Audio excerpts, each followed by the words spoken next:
अगले रोज दिन चढ़े मैं अपने होटल गया। शाम को मोहसिन आ गया और गुज़श्ता रात की कार्रवाई तफसीलन बताई। मरने वालों के घरों में रात को ही वावेला शुरू हो गया था। उन घरों के बाकी अफराद को कुछ इल्म न था कि दरवाजे किसने खटखटाए और वो कैसे मौत से हमकनार हुए। इस बार पुलिस में भी कोई रिपोर्ट दर्ज न करवाई गई थी, क्योंकि लवाहिकीन के पास न तो कोई चश्मदीद गवाह था और न ही मरने वालों के जिस्म पर कोई ऐसा निशान जिससे उन्हें हलाक किए जाने का सबूत मिल सके। हर कोई कयास के घोड़े दौड़ा रहा था, लेकिन तह तक कोई न पहुंच सका। मुझे भारतीय जासूसी एजेंसियों की पस्त जहनियत से पूरी तवक्को थी कि अपने ज़मीर और गैरत को बेचने वाले इन वतन फरोशों के मरने के बाद इन एजेंसियों ने माली इमदाद तो दूर की बात है, उनके पसमानदिगान से इजहार ताज़ियत भी न किया होगा। इस वाक़े को 10-12 रोज गुजर गए तो मैंने महाजिरों के नुमाइंदों के जरिए उन पांचों के अहले खाना को 10-10 हजार रुपए भेजे और पाकिस्तानी सफीर के जरिए उन पांचों के अहले खाना को फ्लाइट्स शुरू होने के बाद इब्तदाई परवाजों में पाकिस्तान भिजवाने का इंतजाम करवाया।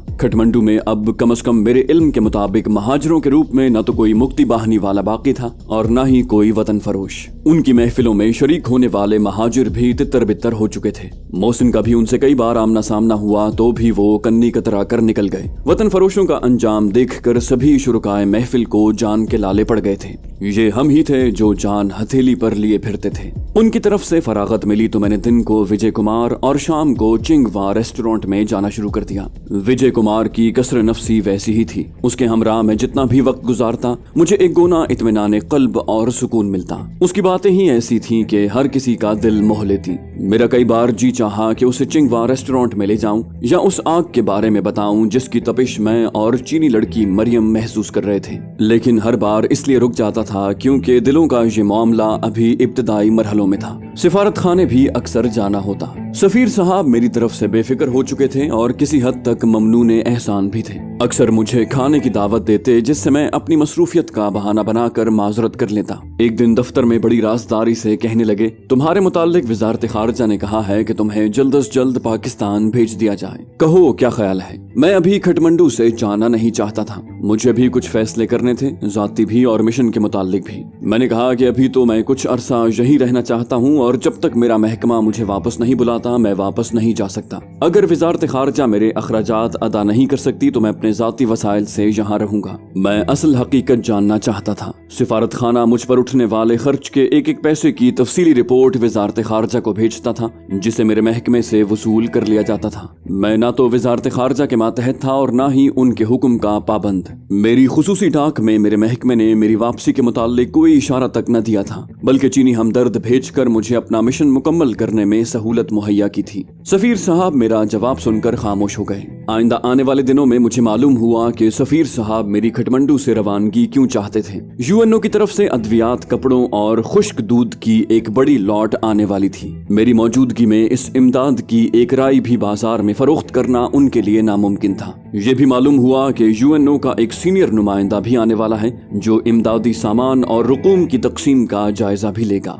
एम्बेसी की तरफ से महाजरीन को अभी तक इमदादी अलाउंस सिर्फ 30 रुपए महीना फी कुंबा मिलता था, जबकि यूएनओ ने अलाउंसी रकम 100 रुपया फी खानदान के हिसाब से भेजी थी। सफीर साहब और सिफारत खाने के उन अफराद को जो इस बंदर बांट में शरीक थे, मेरे जरिए इस राज के तश्तज़बाम होने का खतरा था। मैंने हालात का जायजा लेते हुए और सफीर साहब की सियासी और सिफारती चालाकियों से बचने के लिए एक फैसला किया और रजिस्टर्ड डाक से एक खत सफीर साहब के नाम भेजा, जिसमें उन्हें लिखा था कि चंद जाती वजूहात की बिना पर मैं खटमंडू में मजीद कयाम करना चाहता हूँ, लिहाजा मैं बहैसियत स्ट्रैंडेड रेफ्यूजी के अपने हक से दस्तबरदार हो रहा हूँ। इसलिए मुझे महाजिर होने के नाते मिलने वाले अलाउंस बंद कर दिए जाएं और अफगान एयर पर पाकिस्तान जाने के लिए मेरी बुकिंग भी न की जाए। मेरे पास महाजिर होने का सबूत रजिस्ट्रेशन कार्ड था और नेपाल हुकूमत की तरफ से पाकिस्तानी महाजिरों को जब तक जी चाहे वहाँ कयाम की इजाजत थी। मैंने उस खत की एक कॉपी अपनी डाक के थैले में अपने महकमे को भी भेज दी, जिसके साथ ये नोट भी भेजा कि बाज नामालूम वजूहात की बिना पर मुझे महसूस होता है कि सिफारत खाना बिलाखिर मेरी नेपाल से रवानगी को फाइनलाइज कर देगा। चूंकि अभी मिशन का खासा काम अधूरा है, इसलिए मैंने हिफ्ज़ मा तक़द्दुम के तौर पर सिफारत खाने को अपने हुकूक से बरी ज़िम्मा कर दिया है। میں یہ باتیں صرف اس لیے بتا رہا ہوں کہ آپ کو پتہ چل سکے کہ اگر بھارت میں قیام کے دوران مجھے اپنے مشنز کی تکمیل میں قدم قدم پر دشواریوں کا سامنا کرنا پڑتا تھا تو کھٹمنڈو میں بھی حالات اس سے بدتر نہیں تو بہتر بھی ہرگز نہ تھے۔ وہاں تو صرف دشمنوں سے مقابلہ تھا، لیکن یہاں دشمنوں کے علاوہ اپنوں کی سازشوں سے بھی بچنا تھا۔ سفارت خانے والے مجھے رجسٹریشن کارڈ دینے کی جو غفلت کر بیٹھے تھے اس پر وہ یقیناً پچھتا رہے تھے۔ یہ رجسٹریشن کارڈ میرے آتھینٹک ریفیوجی ہونے کا ثبوت تھا۔ مہاجروں میں میرے تقسیم کیے ہوئے روپے ختم ہو رہے تھے، جس کی اطلاع مجھے ان کے نمائندوں نے بھی دی اور محسن کے ذریعے بھی اس کا علم ہوا۔ میں نے ان کی ضرورت اور 5 متمول مہاجروں کے قتل کے امپیکٹ کو ختم کرنے کے لیے دوسری بار سب مہاجر خاندانوں میں 1,000 روپیہ تقسیم کرنے کا فیصلہ کیا۔ میں نے روپے تقسیم کرنے سے پہلے مہاجر نمائندوں کو سمجھایا کہ وہ شور شرابے اور سفارت خانے کی مسلسل شکایات کرنے سے احتراز کریں اور اس بار یہ روپیہ سفیر کے ہاتھوں لیں، کیونکہ میں نے تو بالآخر یہاں سے چلے جانا ہے۔ میری موجودگی اور غیر موجودگی دونوں صورتوں میں انہیں سفارت خانے کے ذریعے ہی پاکستان جانا ہے۔ ان کی شکایات بالکل جائز ہیں، لیکن ان شکایات کی سنوائی صرف اللہ کے حضور میں ہے۔ یہاں اور پاکستان میں ان پر کوئی کان نہ دھرے گا۔ بہت ہوگا تو پاکستان سے کوئی افسر یہاں آ جائے گا اور 2-3 روز سفارت خانے کی مہمان نوازی سے لطف اندوز ہو کر سب ٹھیک ہے کی رپورٹ بنا کر چلا جائے گا۔ میری بات مہاجر نمائندوں کی سمجھ میں آ گئی۔ انہوں نے باقی مہاجروں کو بھی سمجھایا اور انہیں رضامند کر لیا کہ وہ سفیر کے ہاتھوں روپیہ قبول کر لیں۔ مقررہ دن ایمبیسی میں سارے مہاجر آ گئے۔ سفیر صاحب پہلے تو مہاجروں کا سامنا کرنے سے جھجکے، لیکن میرے اصرار اور یقین دہانیاں کروانے پر رضامند ہو گئے۔ اپنی سخاوت، نام و نمود اور نمائش کی بھی انہیں ضرورت تھی۔ انہوں نے پہلے تو اپنی خدمات اور حکومت کی تعریف میں ایک زوردار تقریر چھاڑی۔ جب نہ تو کوئی تالی بجی اور نہ ہی واہ واہ کے ڈونگرے برسے تو سفیر صاحب نے روپوں کی تقسیم شروع کی۔ اس بار زیادہ منظم طریقے سے یہ کام ہوا اور 2 دنوں میں سب مہاجر خاندانوں میں روپیہ تقسیم ہو گیا۔ نئے مہاجر کنبوں کی آمد سے اب کنبوں کی تعداد میں لگ بھگ 100 کا اضافہ ہو چکا تھا، یعنی تقریباً 15 لاکھ نیپالی کرنسی تقسیم کی گئی۔ میزوں کی ایک لمبی قطار تھی جس کے شروع میں رجسٹریشن کارڈ چیک کرنے کے لیے 2 مہاجر نمائندے اور سفارت خانے کے 2 ملازم تھے۔ ان سے فارغ ہو کر مہاجر سفیر صاحب کے ٹیبل پر آتے، جہاں ان کے ایک جانب فرسٹ سیکرٹری اور دوسری جانب اکاؤنٹنٹ اور فرسٹ سیکرٹری کے ساتھ ہی ملٹری اٹیچی اور سیکنڈ سیکرٹری بیٹھے ہوئے تھے۔ ان کے بعد میری کرسی تھی۔ سفیر سے خاموشی سے روپیہ لے کر مہاجر میرے سامنے سے آتے اور اونچی آواز میں شکریہ آصف بھائی کہتے اور آگے بڑھ جاتے۔ سب کو علم تھا کہ یہ روپیہ در حقیقت کون دے رہا ہے۔ سفیر صاحب اپنی جگہ خوشی سے پھولے نہیں سما رہے تھے، کیونکہ روپیہ دیتے وقت ان کی دھڑا دھڑ تصویریں اتر رہی تھیں اور تصویریں کبھی بولا نہیں کرتی۔ روپے کی تقسیم نے مہاجروں میں ایک نئی روح پھونک دی۔ تن ڈھانپنے اور پیٹ کی آگ بجھانے سے انہیں جب ذرا فرصت ملی تو دھیان دوسری ضروری باتوں کی طرف پلٹا۔ 2 خاندانوں میں 2 بیٹیاں شادی کی عمر سے گزر رہی تھیں۔ ایک ہی بلڈنگ بلکہ ایک ہی مکان کے مختلف حصوں میں رہتے ہوئے ایک دوسرے کے دکھ درد میں شامل مشرقی پاکستان کے مختلف شہروں میں رہنے والے ان مہاجروں میں اپنائیت اس قدر بڑھی کہ رشتے طے ہو گئے۔ اس عالم غربت میں جہیز اور شادی کی دوسری رسموں کا تو سوال ہی نہ پیدا ہوتا تھا۔ ان کی اصل دشواری یہ تھی کہ شادی کے بعد یہ 2 نئے جوڑے رہیں گے کہاں۔ یہ بات محسن نے سنی اور مجھ تک پہنچائی۔ میں نے مہاجر نمائندوں کو بلوایا اور اس بارے میں پوچھا تو بات درست نکلی۔ مجھے بتایا گیا کہ کھٹمنڈو میں اب تک آنے والے مہاجروں میں یہ پہلی 2 شادیاں ہیں۔ مہاجر یہاں بے شک بے آسرا اور بے پر تھے، لیکن میرے پاس تو حاجی مستان اور یوسف پٹیل کے بھیجے ہوئے لاکھوں روپے تھے۔ اس کے علاوہ انہی کے مجھے بمبئی سینٹرل پر دیے گئے روپے اور ڈالر بھی تھے۔ میں نے پاکستانی بچوں اور بچیوں کی شادیاں یوں خاموشی سے نہ ہونے دیں۔ ان دونوں ہونے والے دلہا اور دلہنوں کے لیے ایک علیحدہ مکان کرائے پر لیا اور اسے تھوڑا بہت فرنش کیا۔ دونوں جوڑوں کے لیے شادی کے لباس بنوائے۔ دونوں دلہنوں کے لیے تھوڑا تھوڑا زیور بھی خریدا۔ محسن نے 2 گھوڑوں کا بندوبست کرنا چاہا، لیکن وہاں ڈولیاں نہ تھیں، اس لیے ایک کار شیر پنجاب ہرنام سنگھ سے اور دوسری کشمیری مسلمانوں سے لی۔ مشرقی دھنیں بجانے والا بینڈ بھی مل گیا۔ دونوں کا نکاح کشمیری مسجد میں ہوا۔ دلہنوں کو کشمیریوں کی کوٹھی میں سنوارا گیا۔ میں نے دونوں دلہنوں کو 10-10 ہزار روپے سلامی دی تاکہ نئی زندگی کا آغاز مجبوریوں سے نہ کریں۔ اس مالی آنت میں میرا کردار محض منی آرڈر تقسیم کرنے والے کا تھا۔ روپیہ دوسروں کا تھا، میں تو صرف اسے مستحقین تک پہنچا رہا تھا۔ ان شادیوں کو دیکھ کر باقی مہاجروں نے بھی اپنے فرائض سے سبکدوش ہونے کا سوچنا شروع کر دیا۔ پاکستان پہنچنے پر بھی ان کے لیے خزانوں کی کنجیاں لیے کوئی منتظر نہ تھا۔ وہاں انہیں नए सिरे से जिंदगी का आगाज करना था और वुसअतों में फैली हुई मुश्किलात सामने दिखाई दे रही थी। इन हालात में बाइज्जत तौर पर फराइज से सुबकदोश होना ही सबके लिए बेहतर था। काठमांडू में मेरे 6.5 माह कयाम के दौरान पाकिस्तानी महाजिरों में 11 शादियां हुई, जिनमें मेरी शिरकत पहली 2 शादियों जैसी थी। शादियों के उस मौसम में मोहसिन को भी मैंने नए सिरे से घरेलू जिंदगी शुरू करने का मशवरा दिया, लेकिन उसने कहा कि वो पाकिस्तान जाकर ही इस बारे में सोचेगा। अलबत्ता बुजुर्ग शायर की तन्हाई दूर करने की तजवीज दी। ये शायर उम्र के उस हिस्से में थे जिसमें रफीक हयात की बेहद जरूरत महसूस होती है।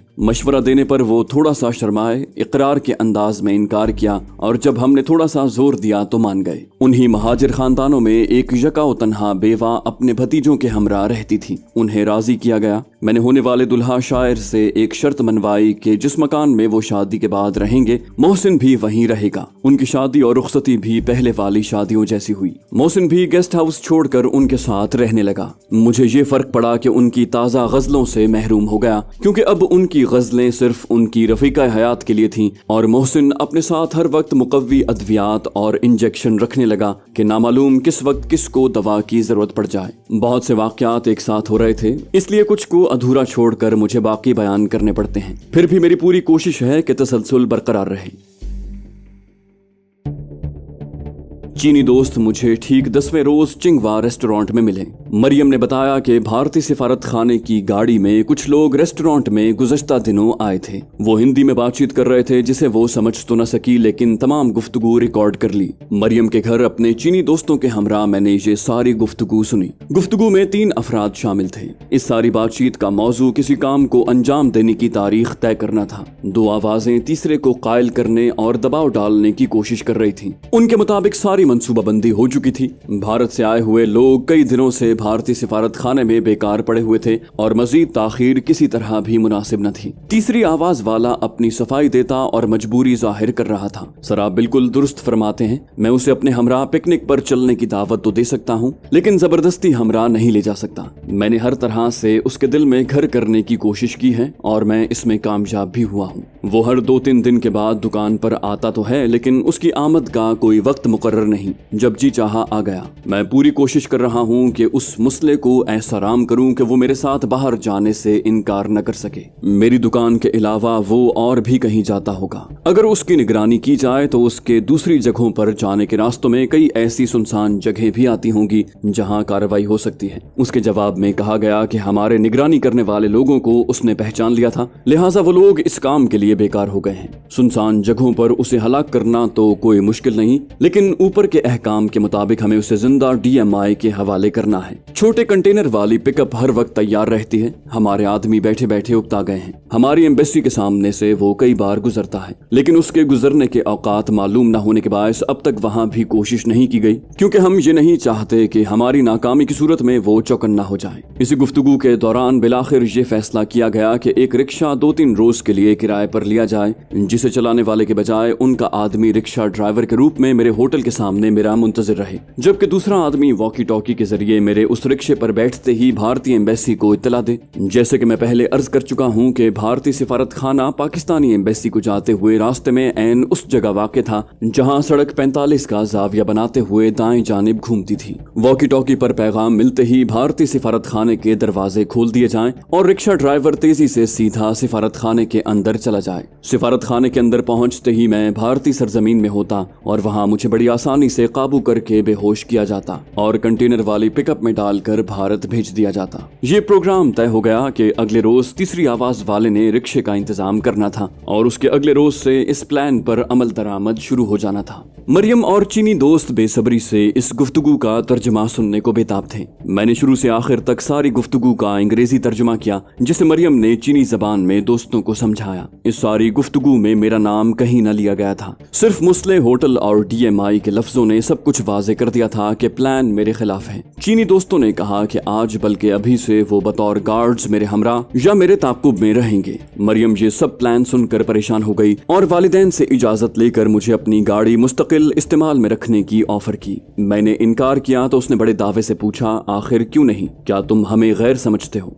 मैंने उसे समझाया कि मुस्तकिल तौर पर गाड़ी अपने इस्तेमाल में रखने से मैं और ज्यादा गैर महफूज हो जाऊंगा। गाड़ी में बम भी प्लांट किया जा सकता है, उस पर ग्रेनेड भी फेंका जा सकता है और गोली भी चलाई जा सकती है। बड़ी मुश्किल से मैंने उसे समझाया, वरना वो तो मानती ही न थी। चीनी दोस्तों ने भी सुबह 10 बजे से रात जब तक कि मैं अपने होटल न पहुंच जाऊं, मेरे गार्ड्स के तौर पर मेरी हिफाजत की जिम्मेदारी उठाई। बारी बारी एक गार्ड ने छुट्टी करनी और दो ने मेरी हिफाजत करनी थी। हमारा काउंटर प्लान बिल्कुल तैयार था। एक बात मेरे दिमाग में अटकी हुई थी, ये तीसरी आवाज वाला कौन था जो बाकी दोनों को सर कहकर मुखातिब करता था और जिसकी दुकान पर भी मैं अक्सर जाता था। आप तो शायद अब तक समझ चुके होंगे कि वो कौन था, क्योंकि पहले मैं उसके हवाले से खासे साफ इशारे दे चुका हूँ। लेकिन मरियम के घर में रिकॉर्ड शुदा गुफ्तगू सुनकर उस तीसरे शख्स को फौरी पहचानना दुश्वार था। मैं कई दुकानों पर अक्सर जाता था, रिकॉर्ड शुदा आवाज भी जानी पहचानी लगती थी। मैंने टेप दोबारा चलवाई और जब तीसरी आवाज के ये अल्फाज कि मैंने हर तरह से उसके दिल में घर कर लेने की कोशिश की है और इसमें कामयाब भी हुआ हूँ,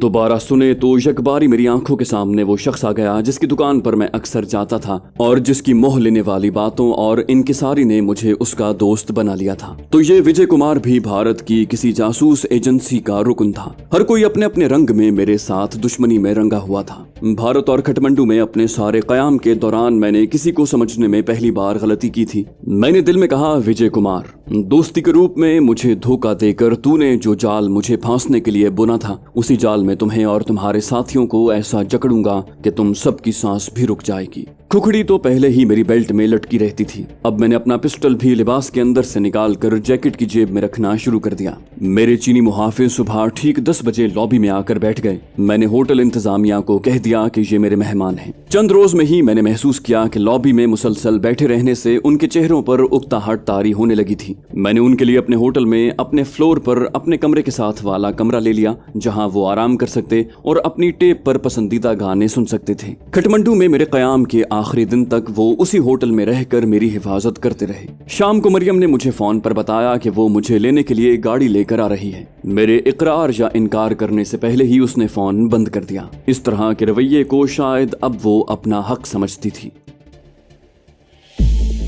अगले रोज मैं 11 बजे होटल से बाहर आया तो कई रिक्शे खड़े थे। समझ में नहीं आता था कि भारतीय एजेंट वाला रिक्शा कौन सा था। मैंने एक रिक्शा लिया और उसे शहर की जानिब चलने को कहा। शहर की मेन रोड पर मैंने उसे छोड़ दिया और कुछ देर बाद एक दूसरा रिक्शा लेकर अपने सिफारत खाने चला गया। सफीर साहब ने रुपयों की तकसीम के दौरान खींची गई तस्वीरें दिखाई। वो बहुत खुश थे। उन्होंने इन तस्वीरों में रुपए देते हुए सिर्फ अपनी मुस्कुराहट ही देखी थी। महाजिरों के चेहरों पर फैली हुई बेजारी नहीं देखी जो हर तस्वीर में आया थी। होटल से निकलते वक्त मैंने वहां खड़े सारे रिक्शा ड्राइवरों के चेहरे ज़हन नशीन कर लिए। दूसरे रोज भी 4-5 रिक्शे खड़े थे। उनमें 2 कल वाले और बाकी नए थे। मैंने कल वाले दोनों रिक्शों में से एक रिक्शा लिया और शेर पंजाब रेस्टोरेंट चलाया। मेरे पीछे दोनों चीनी दोस्त थे। हमने रिक्शे छोड़ दिए। 1 घंटा वहां सरदार हरनाम सिंह से गपशप लगाने के बाद मैं बाहर निकला तो वहां सिर्फ एक रिक्शा मौजूद था। ये अजनबी चेहरा था। कुछ दूर पैदल चलकर मैं मेन रोड पर पहुंचा और वहां से रिक्शा लेकर होटल आ गया। कल वाले दोनों रिक्शों में से होटल के बाहर अब सिर्फ एक रिक्शा था।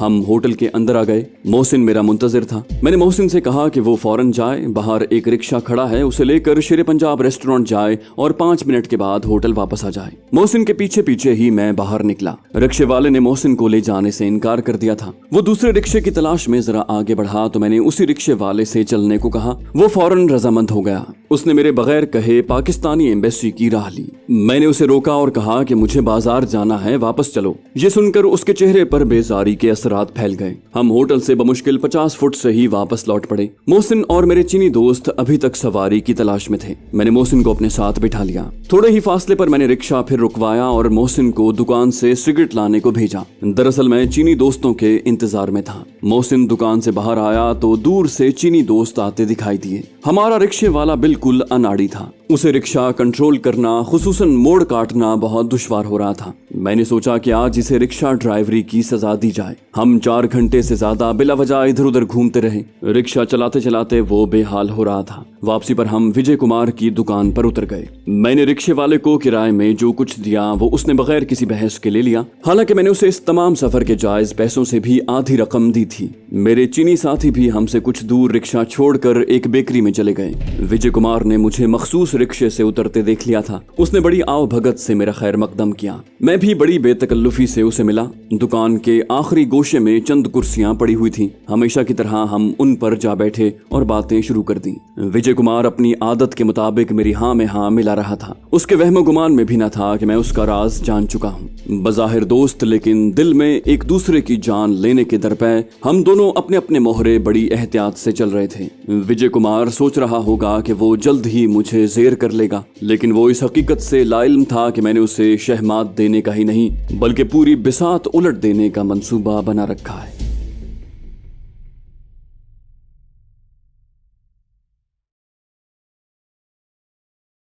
तो दोस्तों ये थी हमारी आज की एपिसोड। उम्मीद करते हैं आपको हमारी कहानी पसंद आई होगी। जाने से पहले इस वीडियो को लाइक कीजिए और शेयर करना मत भूलिए। कमेंट करके हमें बताइए कि आपको हमारी वीडियो कैसी लगी, और अगर अभी तक आपने इस चैनल को सब्सक्राइब नहीं किया तो इसे सब्सक्राइब कीजिए और बेल आइकन दबाकर ऑल नोटिफिकेशंस ऑन कर लीजिए।